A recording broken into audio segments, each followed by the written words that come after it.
bem disse, né? Com luta, sem luta, Jesus é conosco. Sabe qual é o problema do crente? É achar que tudo vai dar certo. Esse é um grande engano. Irmão, indiferente da vida que você passa, estando com Jesus, cara, fique em paz. Fica tranquilo. Ele não nos chamou para tudo dar certo. Ele nos chamou para uma vida eterna. O grande problema do evangelho de hoje é esse: tudo vai dar certo. Tem o dia mau, irmão. A Bíblia diz que tem o dia mau. Tem o dia que tu acorda só na graça. Esses dias assim, tipo assim, que tu dá aqui no dedinho, ninguém no canto da cama já cede assim, ó. Meu irmão, ei, fica firme, a dor vai passar. Se cair a unha, ela cresce de novo. Se ficar roxinho, vai passar, sai. Passa um metiolatezinho ali que já resolve tudo. Mas a Bíblia diz uma coisa: levante teus olhos para o monte, para o alto, porque só de lá vem o teu socorro. Aleluia, igreja! Glória a Deus, glória a Deus. Feliz por estar aqui novamente. Agora a sessão, uma igreja de parede preta, aleluia. Né? Quando eu entrei aqui, já falei que massa, estão pegando a visão já, aleluia. Zoeira, brincadeira, mas cara, que legal, que bonito. Parabéns, viu, pastores? Parabéns pela igreja, muito bonito. A igreja de vocês, para nós, já é a gente sempre comenta lá na sede, Itajaí, no CI. A igreja de vocês é um exemplo de zelo, de cuidado, sabe, realmente, porque é uma igreja muito bonita, muito agradável de estar, assim. Uma das visões do Ministério CI é isso: ter uma igreja bonita, arrumada, que possa receber as pessoas, que as pessoas se sintam bem. Cara, isso é prazeroso, você vir numa igreja assim. É gostoso, você entra, você se sente bem. E eu creio que essa igreja, além do amor de Deus que está aqui, né, ela materialmente ela é uma igreja muito bonita. Parabéns a todos, né? Porque todos fazem parte disso. É o seu dízimo e a sua oferta que faz parte disso. Amém? Então, eu sou o primeiro a pregar o tema, então. Que benção, né? Tu me põe em cada uma, né, irmão? E eu, quando o pastor fez o convite e passou o tema, na hora veio um texto na minha mente, na hora. Foi quando ele fez a citação do tema, ele me chamou num dia, no outro dia ele passou o tema, e o Senhor me trouxe um texto: reconstruídos pela unidade. É poderoso isso, cara. O texto realmente é muito forte. E isso fala muito sobre a igreja de hoje. A palavra de Deus em Mateus 24:12 diz assim, ó: por se multiplicar a iniquidade, o amor de muitos esfriaria. A gente sabe que o mundo está perdido, fato. A gente sabe que o pecado já tomou conta de todas as coisas lá fora. A Bíblia diz que o mundo já é do maligno, está lá. Ele está tomando conta das situações. Mas esse texto de Mateus que eu acabei de citar, fala à igreja. Jesus estava falando à igreja, estava falando ao povo dele, aos seus. E falar sobre unidade dentro da igreja, cara, hoje em dia, vocês são machos mesmo, hein? Porque, meu irmão, no começo que eu comecei a minha fala aqui dizendo sobre a questão de buscar as coisas, cara, hoje, me perdoe a minha fala, e aqui eu acho que eu tenho a liberdade para isso. Hoje a maioria de nós se preocupa com o nosso umbigo, com a minha necessidade, com o meu problema, com o que eu preciso. E quem não, cara, seja corajoso aqui, quem diga para mim assim: eu não estou passando nenhuma necessidade, pastor. Levanta a mão. Todo mundo tem as suas dificuldades. Todo mundo tem os seus anseios. Só que para mim o que piora tudo é que dentro da igreja não estamos mais olhando um para o outro, nós estamos olhando para si. Eu quero, eu posso, eu consigo, eu ganho, eu faço. Jesus nunca foi isso. Jesus nunca fez isso. Jesus, desde o princípio, ele trabalhou por pessoas e para pessoas. Eu não creio no evangelho individualista. Eu creio no evangelho que realmente trabalha em unidade. E eu queria que você abrisse sua Bíblia em Neemias, a partir do verso 1, nós vamos ler poucos versículos, mas eu quero ler com você.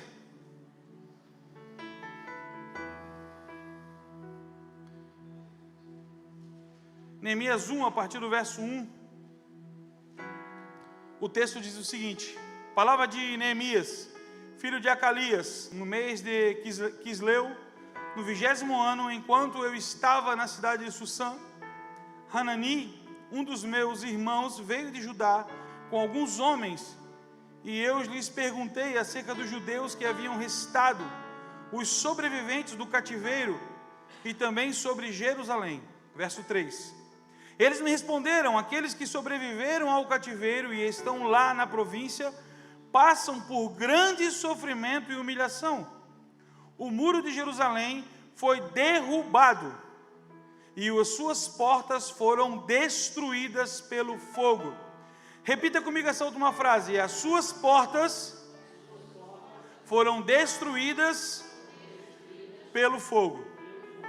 Verso 4, eu vou ler. Quando ouvi, Neemias aqui sendo citado, quando ouvi, sentei-me e chorei.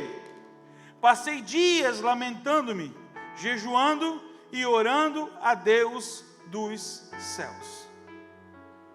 Vamos orar? Deus amado, Deus querido, queremos te agradecer, Pai, pela oportunidade de estarmos aqui unidos como igreja, irmãos, em Cristo, Pai, para ouvir do Senhor. Deus, de mim eu não tenho absolutamente nada, não posso dar nada à igreja, Pai, mas eu sei que o Teu Espírito está nesse lugar.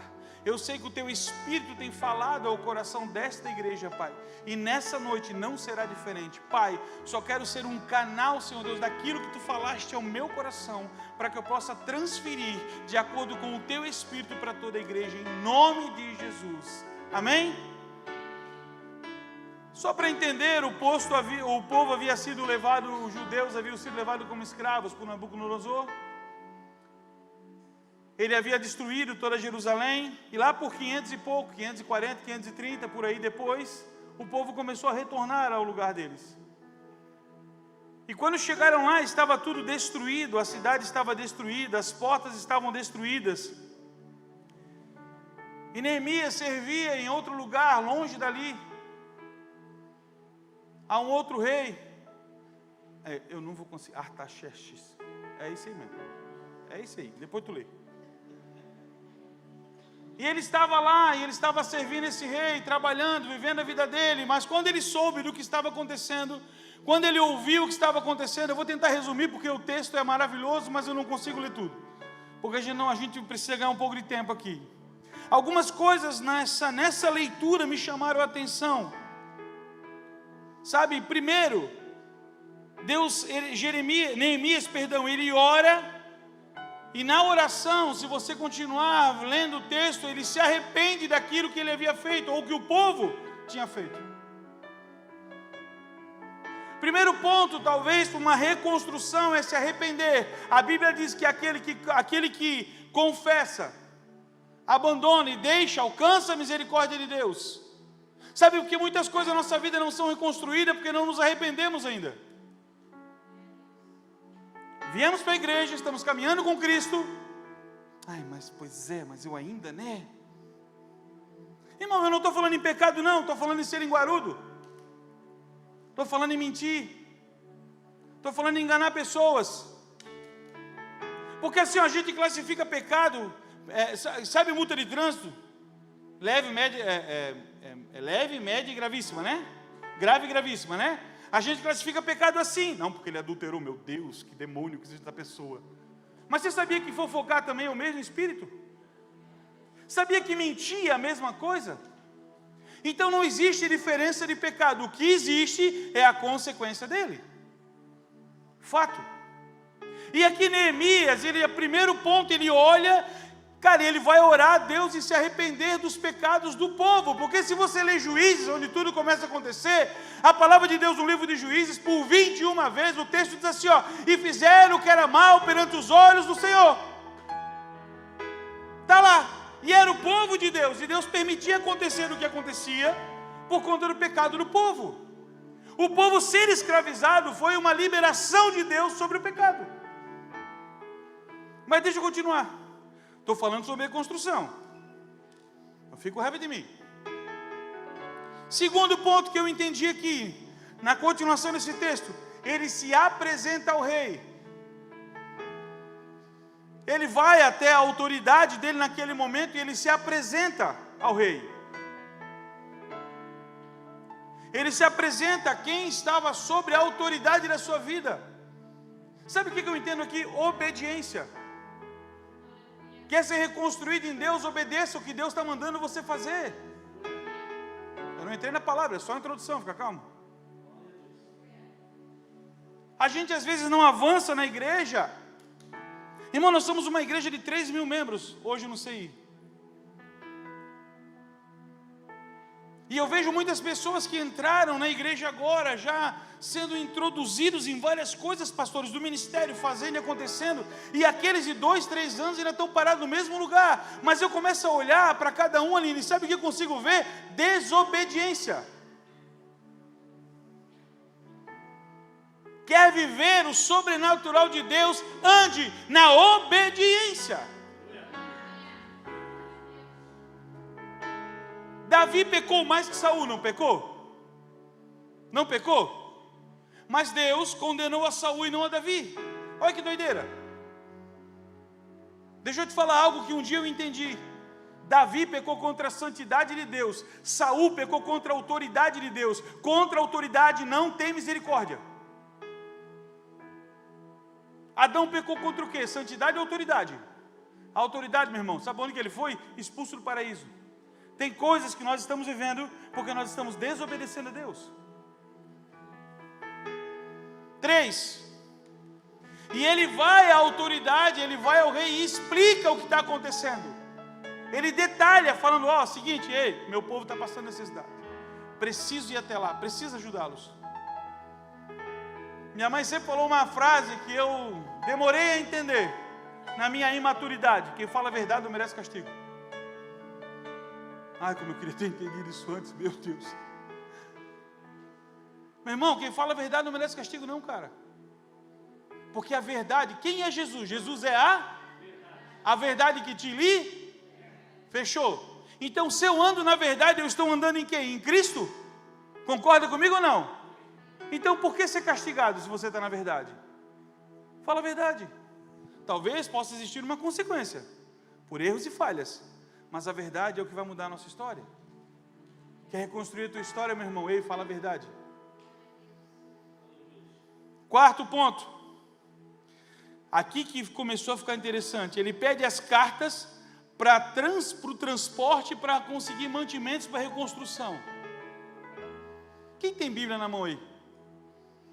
Todas as cartas que você precisa estão com você, meu irmão. Todas as profecias que você precisa, não é o eis que te digo, está na sua mão. É só abrir e começar a ler a palavra de Deus. Só você acordar meia hora mais cedo e começa a fazer um devocional com o Senhor. Senhor, fala comigo. Maior profecia está nas suas mãos agora. Essa é a maior profecia. Não é eis que te digo rodar no manto. Não. É abrir a Bíblia e o Senhor vai falar conosco. Ele vai te dar direção, Ele vai te dar o mantimento, Ele vai te dar o que você precisa fazer. 6º ponto, determina um tempo para a execução da obra. O rei pergunta para ele assim, tá, quanto tempo tu vai ficar lá? Não, pois é, olha só, tem bastante coisa para fazer, mas olha, eu vou batalhar para que eu consiga fazer em X tempo. Pelo menos eu lendo, eu nunca vi o tempo, mas ele fala que tem um tempo. O que eu entendo com isso? Ei, existe um tempo determinado para todas as coisas.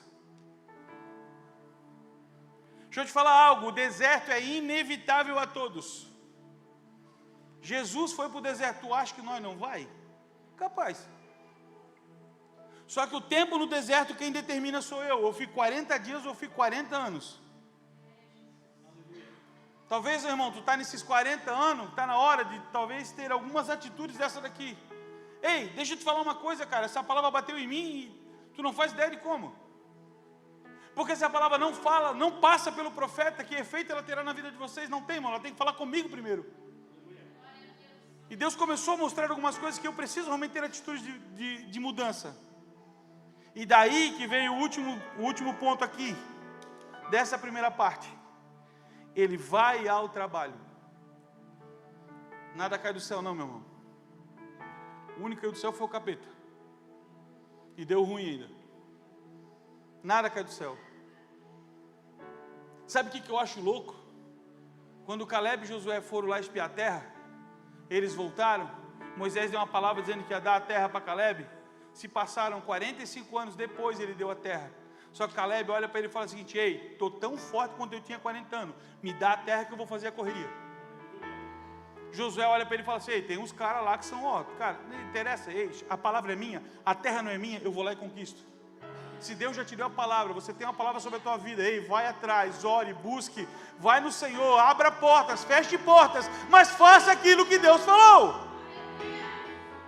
Ai, Senhor, eu preciso do emprego, mas não foi nem um currículo abençoado. Ai, Senhor, eu preciso do aumento, mas chega todo dia atrasado. Ai, Deus, eu preciso tirar nota boa na escola, mas não estuda. Você pegou a ideia? E aqui ele começa e ele fala, em Neemias ele se compadece pela questão do povo. Muitas vezes nós desejamos reconstruir coisas, mas eu preciso, para reconstruir, para recomeçar, eu preciso muitas vezes resolver algumas coisas. Deus às vezes quer derramar algo novo sobre a minha vida, mas eu ainda estou vivendo dentro de coisas e atitudes e falas antigas. Meu irmão, deixa eu te falar uma coisa, isso não é um chavão cristão, não. Muitos usam como isso, mas eu entendo que isso é de Deus mesmo. Deus já colocou algo especial dentro de cada um de nós. Eu creio fielmente na parábola dos talentos. Eu tenho um amigo, pastor Jean, acredito que vocês já viram ele pregar aqui. Ele me zoou dizendo, cara, tu sabe cantar, tu sabe pregar? Eu falei, cara, Deus me deu 2 talentos, tá bom já? Ah, mas eu não consigo cantar direito, eu só prego. Eu falei, tu já tem um? Sabe o que a Bíblia diz? Que o que foge do povo é o seguinte, o texto diz assim, ó, e o Senhor Deus deu a cada um mediante a sua capacidade, mas Ele deu a cada um de nós um talento. Você pode até não saber cantar ou pregar, mas uma coisa eu te garanto, varrer uma igreja você sabe, arrumar os bancos quando precisa você sabe, dar uma mão para pintar a igreja você sabe. Não, a Bíblia diz que aquele que almeja o episcopado, boa obra almeja. Aquele que deseja estar aqui em cima, cara, glória a Deus, você anseia isso, mas você precisa estar disposto para pagar o preço que a gente paga. A Bíblia diz em Hebreus 13:17 que nós vamos prestar conta da vida de vocês. Só lê a Bíblia. Mas esse texto, mesmo texto, diz que a ovelha precisa andar direitinho, senão vai complicar para o nosso lado. Está lá, depois tu lê, só estou contextualizando. Mas voltando aqui, os talentos o Senhor já deu a cada um de nós, o Senhor já ministrou o talento a cada um. Deus falou a Neemias, Neemias sentiu no coração, eu preciso ir até Jerusalém. Ele pegou tudo o que ele precisava, ele pegou as cartas, ele conversou com o rei, ele alinhou, ele falou a verdade e ele foi. Aqui começa a palavra, vai para Neemias 3, a partir do verso 1, por favor.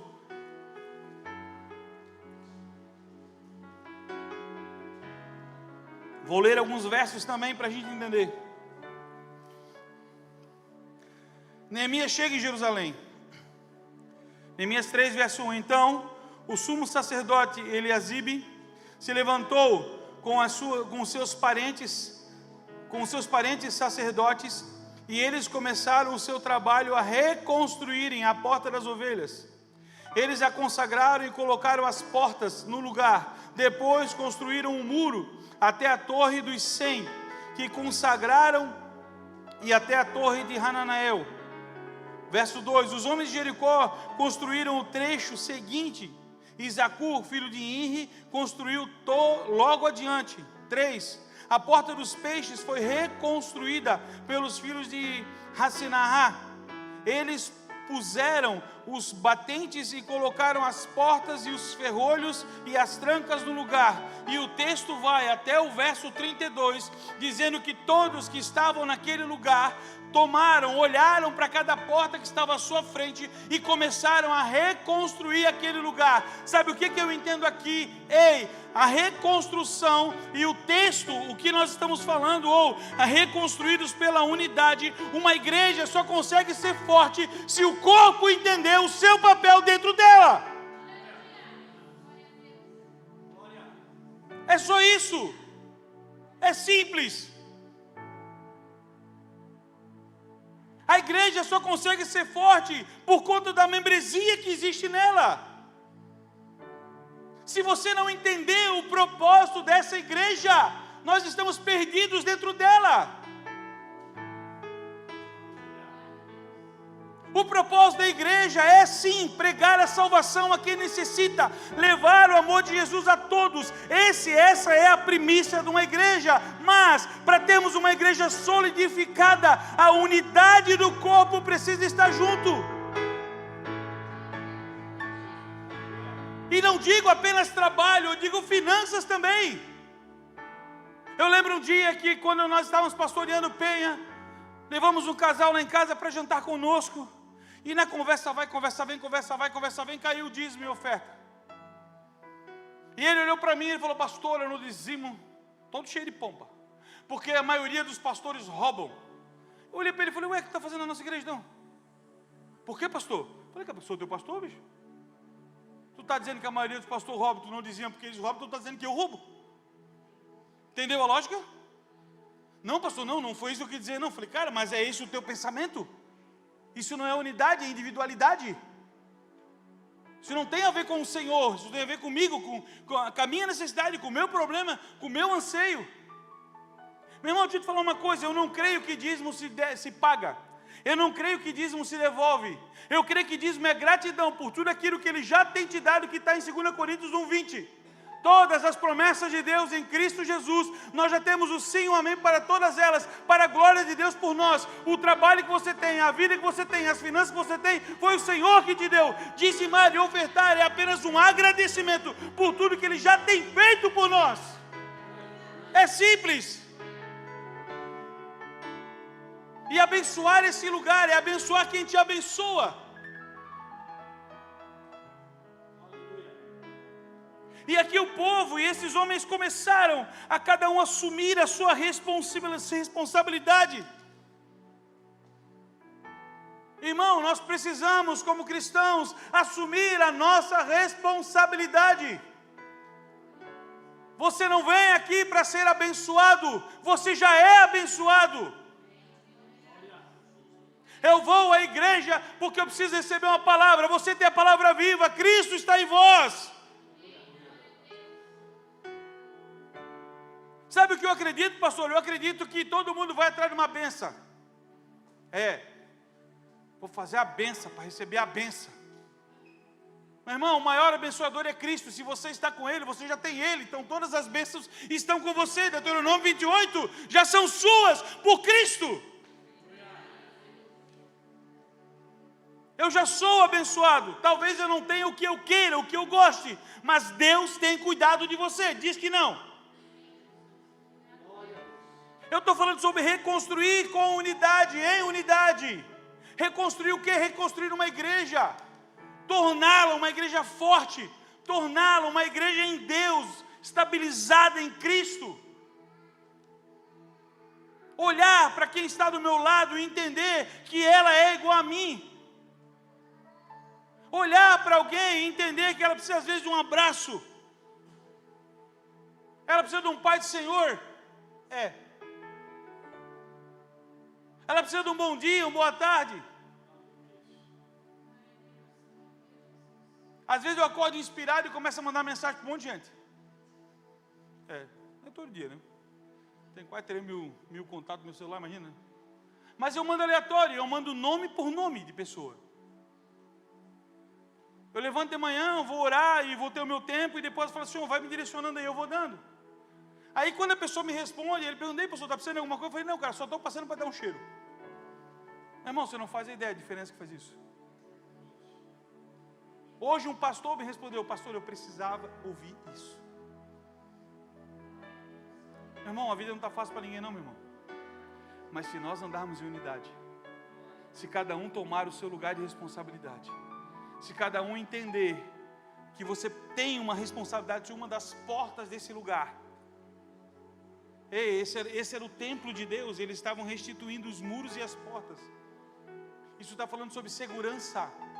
Quando uma igreja está alicerçada em Cristo, e ela está unida, ela traz segurança para o povo, ela traz segurança para o seu pastor, ela traz segurança para as ovelhas que aqui estão.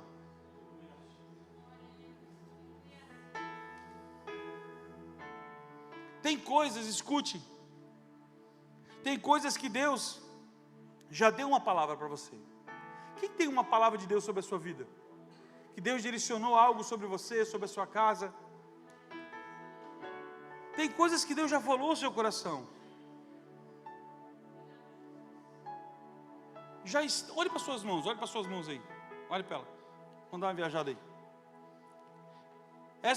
Os talentos que Deus já colocou nas suas mãos, já estão nas suas mãos. Amém? Então está na hora de você fazer o que precisa ser feito. Está na hora de você começar a cumprir com o real propósito que Deus chamou.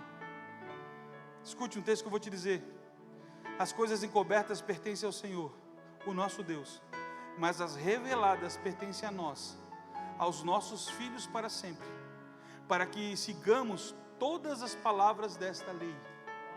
Ei, tem coisa que Deus não vai te revelar, tem coisa que Deus não vai te dizer, mas aquilo que Ele já te disse, Ele já te falou que é para você cumprir, para você realizar, para você fazer. Não, mas eu preciso que Deus seja claro comigo. Ah, pare, irmão. Tem coisa que Deus já te falou. Tem talentos e dons que Deus já te deu, que você está esperando uma revelação divina de Deus, que Ele desça do céu. Não, eu só vou fazer se Deus falar comigo. Ele já falou, meu irmão.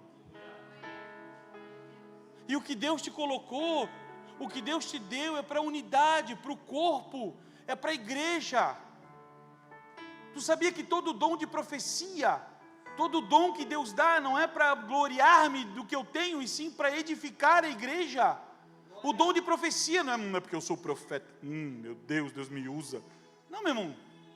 Coitado desse. O dom profético que Deus me deu é para edificar o teu coração. Não é para gloriar me glorificar disso, não. O cantar não tem nada a ver com ser cantor, gospel. Tem a ver com a edificação na adoração da igreja. Deus nos dá coisas para edificar a igreja, trazer unidade ao corpo. Meu Deus, mas como ele prega a palavra. Mas não tem nada a ver contigo, seu tanso. Tem a ver com o que Jesus colocou em você. Como o irmão muito bem disse, não merecíamos. Éramos pecadores, falhos, limitados, errôneos nessa vida. Mas a Bíblia diz que Ele nos escolheu primeiro. E Ele nos trouxe para edificar o quê? Uma igreja, um corpo. Sabe por quê? Nós vamos subir individualmente, mas a Bíblia diz que quando a trombeta soar, Ele vem buscar a sua noiva. E a noiva somos nós.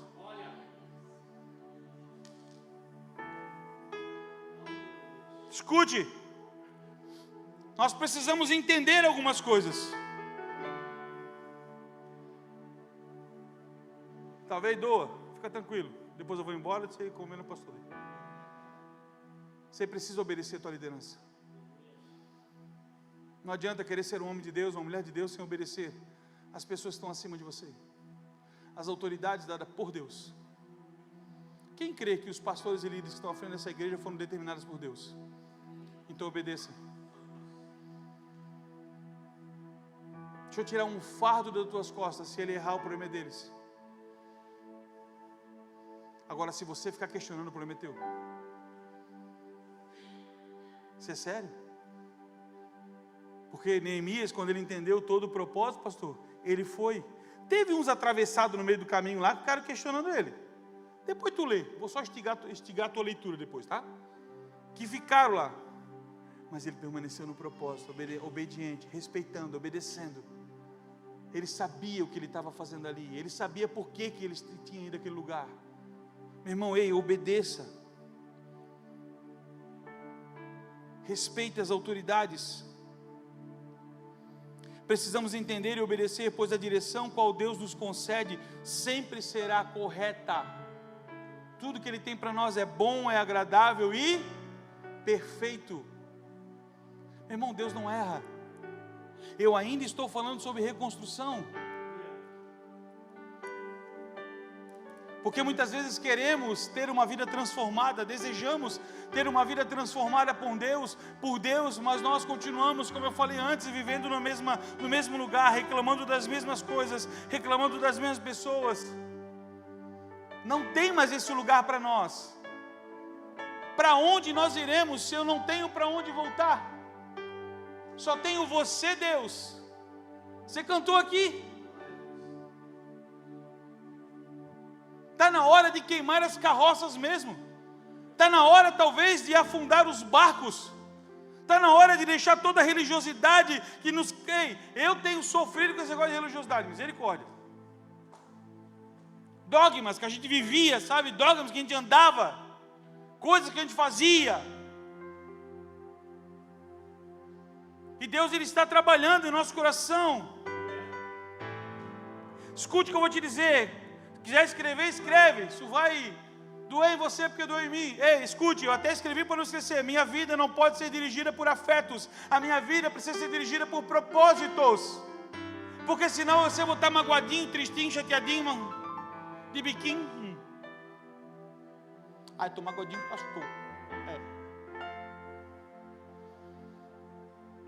Nossa vida tem que ser gerada, meu irmão, por um propósito. E se você tem um propósito, caminhe nele. E o propósito de Deus é a favor desse lugar aqui, ó, é a reconstrução em unidade.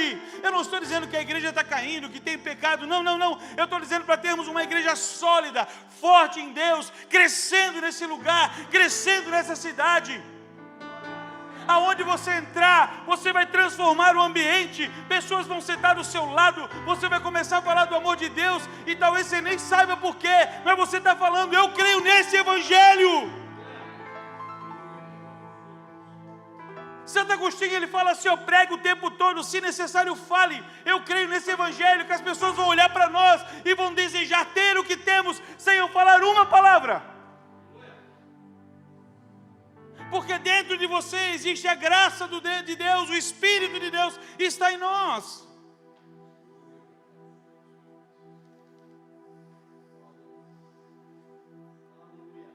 Aí eu em casa à tarde orando, Senhor revela, aquela coisa toda, né?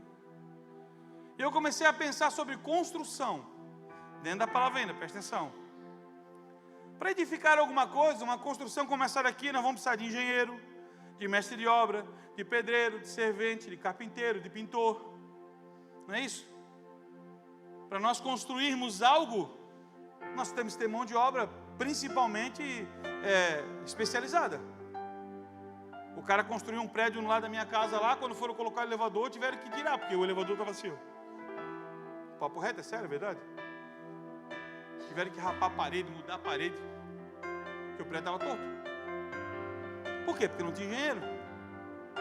Mas para o mestre de obra poder iniciar o projeto, construir, ele precisa do quê? Do projeto. O mestre de obra precisa do engenheiro, para que dê a ele o projeto e o mestre de obra possa entregar para quem? Para o pedreiro. Para o pedreiro poder construir, ele precisa do quê? De um ajudante, de um servente. Para quê? Para ajudar ele a colocar o tijolo, a trazer o tijolo, a bater a massa. Hoje tem as máquinas, né, cara? Hoje os caras estão tudo chique, né? Mas para ele terminar e edificar a obra, continuar, rebocou, fez tudo certinho, é o pedreiro que vai pintar? Não, é o pintor. Mas ao mesmo tempo, para o pintor poder fazer o que ele precisa fazer, o eletricista tem que ter passado os cabos.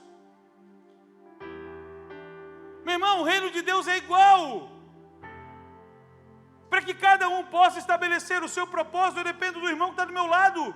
Eu não vou conseguir fazer sozinho. Ou tu acha que o engenheiro vai construir? Ou tu acha que o eletricista vai fazer uma parede, rebocar uma parede, passar uma massa? Tem uns doidos que faz tudo, né? Mas vamos lá. Eu tenho medo desses caras assim. Tenho. Parede sai assim, cara. Mas você está entendendo a lógica do negócio?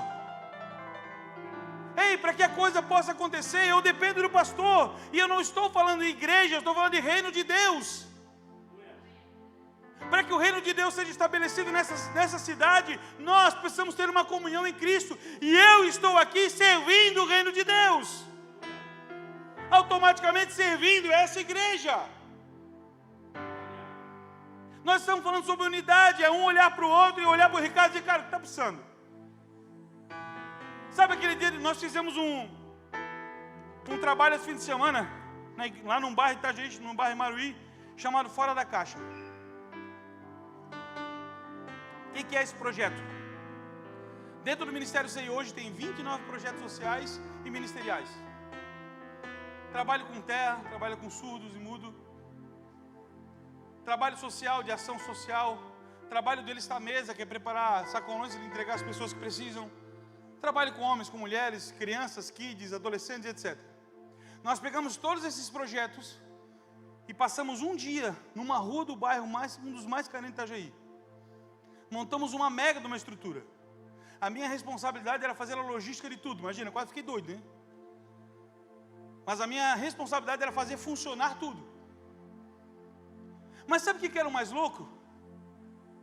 A minha era de organizar, mas todos botaram a mão para trabalhar. Todos montaram, todos desmontaram. Eu cheguei lá, era 10 para as 5 da manhã, eu saí, era 9h30 da noite naquele lugar. E tinha gente que ficou comigo todo esse tempo. Os líderes todos trabalharam envolvidos no projeto. Cada um tinha o seu lugar para trabalhar.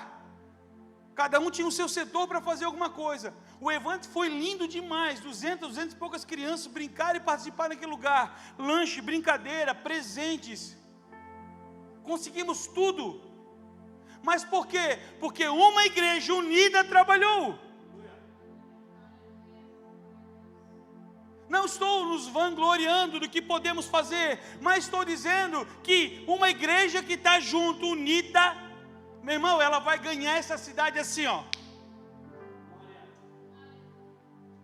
Sábado agora, vai acontecer um evento lá na igreja de Itajaí, no CI, chamado Juntos. Todas as igrejas da região e do estado de Santa Catarina, com os seus jovens estarão lá, que são ligadas a esse projeto, Juntos. Meu irmão, a igreja é um corpo.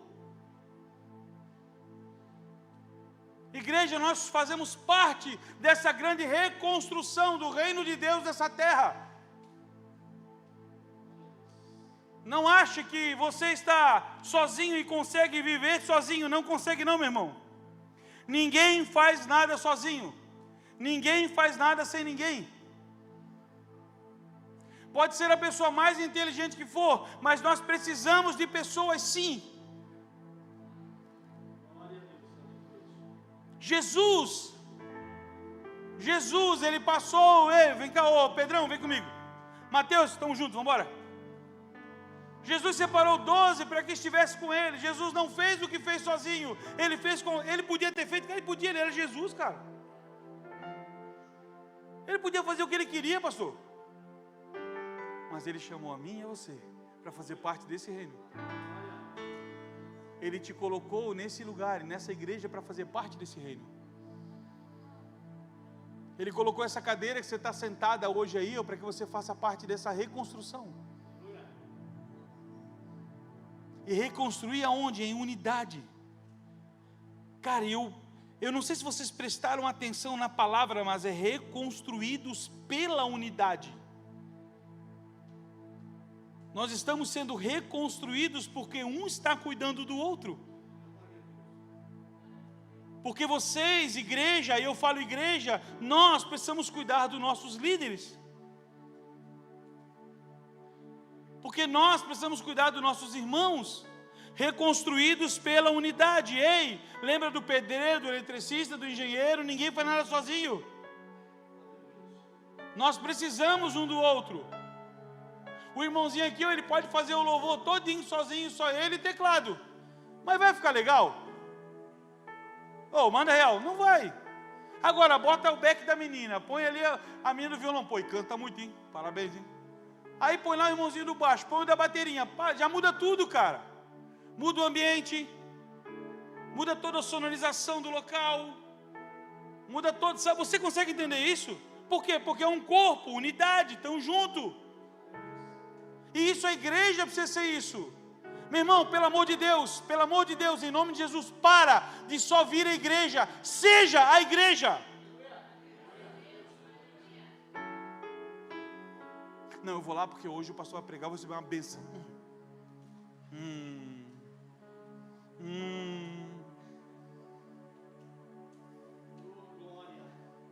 Sabe onde você recebe bênção? Dentro do teu quarto. Quando você entra, fecha tua porta e começa a orar ao Senhor. Ali você vai ser abençoado. Ali você vai receber coisas sobrenaturais de Deus. É ali que Deus vai falar com você de verdade. É ali que Ele vai te dar revelações que tu vai dizer, uau. Quando você vem à igreja congregacional, você vem para adorar com os teus irmãos. Você vem para receber como igreja nesse lugar. Vocês têm dia de oração, pastor? De oração na igreja assim? Que dia que é? Vem orar, meu irmão. Escute, deixa eu te falar uma coisa. Eu e minha esposa somos responsáveis pela oração também do ministério. Eu sei que todo mundo ora. Amém? Ou pelo menos deveríamos, né? Vamos lá. Mas existe uma oração que é diferente, que é a oração congregacional. Atos 2, a Bíblia diz que o Espírito se manifestou com poder e glória quando estavam todos unidos, juntos, no mesmo lugar e orando. Existem coisas que Deus vai derramar nesse lugar, no dia de oração, que você não faz ideia. Ai, mas eu vou receber também, pastor. Não vai não, meu irmão. Porque tem coisas que Deus libera no momento, na hora, é aqui, é na terça. Começa a orar para você ver. Vem na terça orar com os irmãozinhos, vem. Se você é meio tímido, fica lá no cantinho, lá escondidinho, lá no cantinho, mas vem orar junto, você vê. Irmão, existe muito poder na oração, meu irmão. Isso também faz parte de uma unidade. Isso também faz parte de um corpo de Cristo. Irmão, nós estamos aqui porque as irmãzinhas do coque oraram por nós, meu irmão.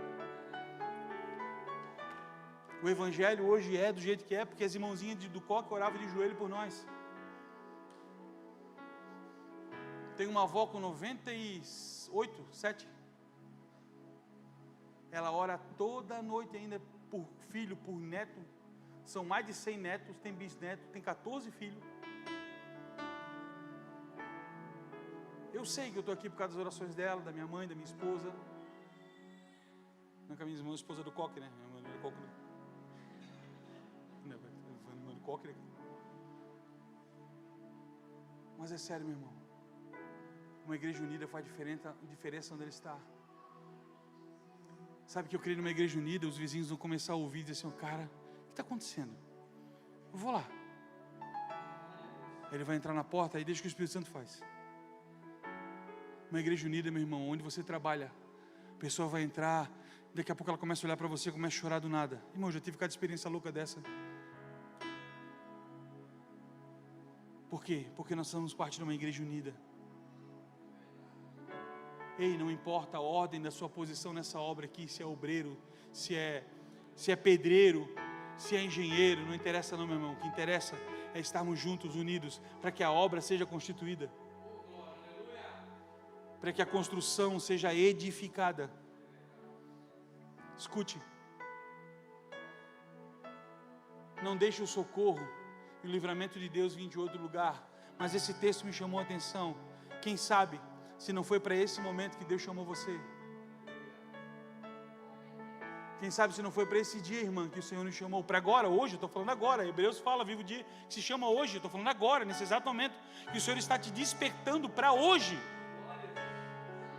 Irmão, em Deus não tem amanhã para mim. Em Deus é hoje, amanhã é dele. O que eu preciso viver em Deus é hoje. O ontem já passou, já foi, não fiz ou fiz. O amanhã nem sei se vai vir. E Deus está falando conosco hoje, agora. Ele está dizendo o seguinte: ei, assuma o teu lugar, toma a tua posição, faz o que eu mandei você fazer. Existe uma igreja que precisa ser edificada, unida, alicerçada, forte. E depende de mim e de você. Somos a chave de reconciliação do povo para com Deus e de um para com os outros. Olha o texto, 2 Coríntios 5:18. Ora, tudo provém de Deus, que nos reconciliou consigo mesmo por meio de Cristo e nos deu o ministério da reconciliação. A saber que Deus estava em Cristo reconciliando consigo o mundo, não imputando aos homens as suas transgressões, e nos confiou a palavra de reconciliação. O papel de julgar o mundo não é meu e não é seu, é de Cristo. O meu papel e o seu é de reconciliar as pessoas a Cristo. Cara, eu tenho, tipo assim, às vezes você vê as pessoas do pecado e você quer falar para ela, meu irmão, não vai mudar nada, porque quem convence a pessoa do pecado é o Espírito Santo, e a pessoa só recebe o Espírito Santo se ela está em Jesus. Você ficar discutindo com quem não é crente não resolve, meu irmão. É igual discutir com um petista. Não, misericórdia, brincadeira. Só para distrair, né, cara? Vai que tem um petista aqui no meio da igreja, né, cara? Eu apanho depois, né? Meu irmão, quem está em pecado, que não tem Jesus, não tem convicção de pecado. Tu está lançando pérolas aos poucos, literalmente. Essa reconciliação está para aqueles que estão em Cristo, e é para nós. O texto está dizendo que nós precisamos nos reconciliar um com o outro. A Bíblia diz que uma igreja que entende a reconciliação em Cristo, não tem mais dorzinha, não tem mais biquinho. Eu carrego algo dentro do meu coração, pastor. João 15,15 diz, Jesus fala, não vos chamamos mais de servos, mas sim de amigos. Jesus, ele sai do patamar de líder, e ele fica igual, ele torna-se igual a todos. E eu carrego isso dentro de mim, Aline. De que forma? Antes de eu ser teu pastor, eu quero ser teu amigo. Porque se eu errar como pastor, talvez tu não me perdoe. Mas se eu errar como um amigo, tu vai me perdoar. E se você é meu amigo, você vai respeitar o meu pastorado. Entendeu? Compreendeu isso? E quando eu tenho isso no meu coração, e de repente o Marcos falhou comigo, errou comigo de alguma forma, cara, ele é meu brother, cara, meu amigo, tia para lá, vamos para cima, vamos embora. Reconciliação em quem? Em Cristo. Não tem mais briga, não tem mais ira, não tem mais biquinho, não tem mais nada. E a hora que se eu estou em Jesus, a hora que precisar reconciliar, conversar, o Espírito dá um momento e a conversa flui. Estamos falando sobre reconstrução, em unidade. Uma igreja unida, ela é fiel uns aos outros. E a Bíblia diz, nesse texto que nós lemos de Neemias, que todos assumiram as suas responsabilidades.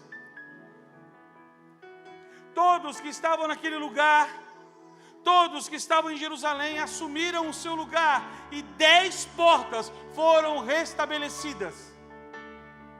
Todos os muros foram reconstruídos. A cidade, ela foi fortificada novamente. A igreja estava forte em Cristo. O povo permanecia guardado no lugar que estava. Uma igreja que trabalha dentro de uma reconstrução unida se torna forte. Pode vir o que vier, a oração vai derramar do céu algo poderoso, e o Senhor, se tiver gente aqui, vai sair, se precisar voltar, vai voltar, porque é uma igreja unida e forte, meu irmão. Essa é a igreja de Deus. Ou tu acha que os apóstolos não brigavam? Pedrão, sangue bom do jeito que ele era, educadinho do jeito que ele era. Jesus mandou guardar a espada e ele andava com ela na mão. Jesus falou calma, ele queria bater em todo mundo. Pedro era um cara sangue bom, cara. Mas a Bíblia diz que quando tudo aconteceu, foi a ele que Jesus voltou. Porque tinha uma palavra sobre ele. Sobre esta rocha, sobre esta pedra, edificarei minha igreja. Ele não está falando de Pedro, não, como algumas religiões creem. Mas ele está falando sobre a edificação de algo poderoso que está em Jesus. E Pedro foi o cara que levou isso. E quem sabe eu e você somos os Pedro desse lugar. Eu sei que eu sou Pedro, misericórdia. Mas 10 portas foram restabelecidas. Você sabe o que significa o nome Neemias? Deus consola. Talvez nós precisemos de Neemias aqui dentro. Pessoas que vão trazer uma palavra de paz. Porque guerra, meu irmão, já tem um monte lá fora. Ninguém precisa mais de acusação. A gente precisa de misericórdia. E uma igreja forte tem amor. O irmão começou falando sobre amor, e eu quero terminar falando sobre amor.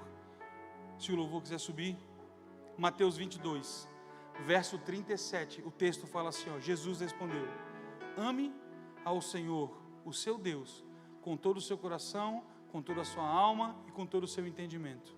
Este é o primeiro e maior mandamento. Segundo, é semelhante a esse: ame o seu próximo como a si mesmo. Uma reconstrução, ela está estabelecida no amor. Uma igreja, ela é forte quando existe amor dentro dela. Uma igreja não é abalada quando eu olho para o meu irmão, eu amo ele, me compadeço dele, tenho misericórdia dele, porque ele é igualzinho a mim, falho, limitado e pecador. Fique em pé.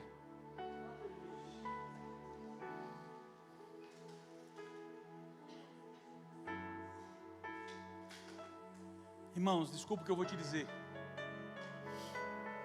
Eu sei o que Deus tem colocado na minha vida. E às vezes a gente não precisa de palavra que nos conforte. Nós precisamos de palavras que nos confronte. Para saber aonde nós estamos. O que eu estou fazendo? Guarde, você já é abençoado. Você já está em Cristo. Toda sorte de bênção já foi derramada sobre você. O Senhor tem uma palavra liberada sobre cada um de nós já. E o Senhor, hoje eu creio nisso, eu creio nesse tema. Reconstruídos pela unidade.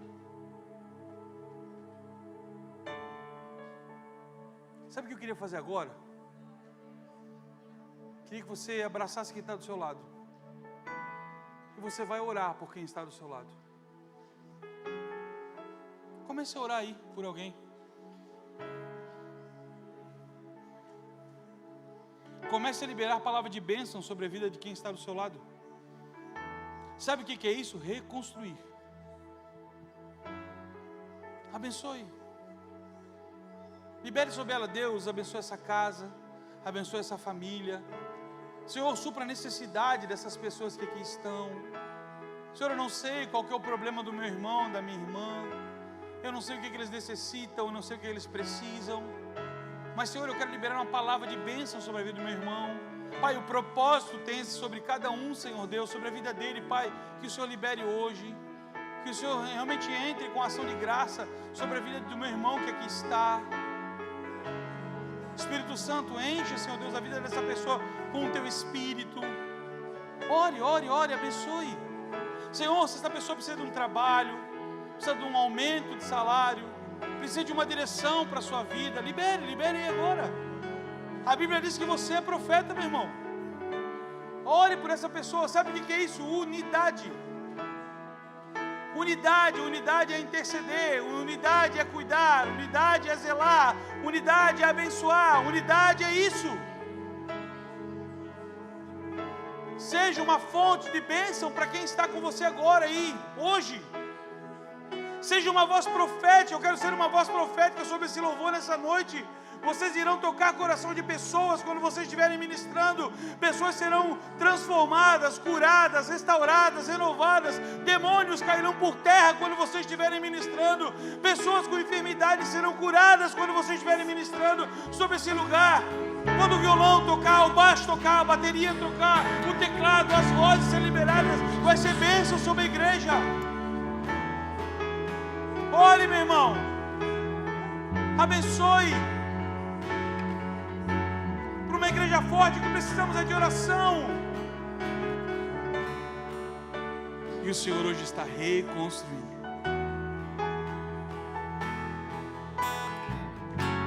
Enquanto o louvor vai ministrar, queria convidar você, de repente, a palavra falou ao seu coração. Ei, vir aqui à frente não é uma questão de fraqueza. Vir aqui da frente, talvez, receber uma oração, é uma questão de entendimento.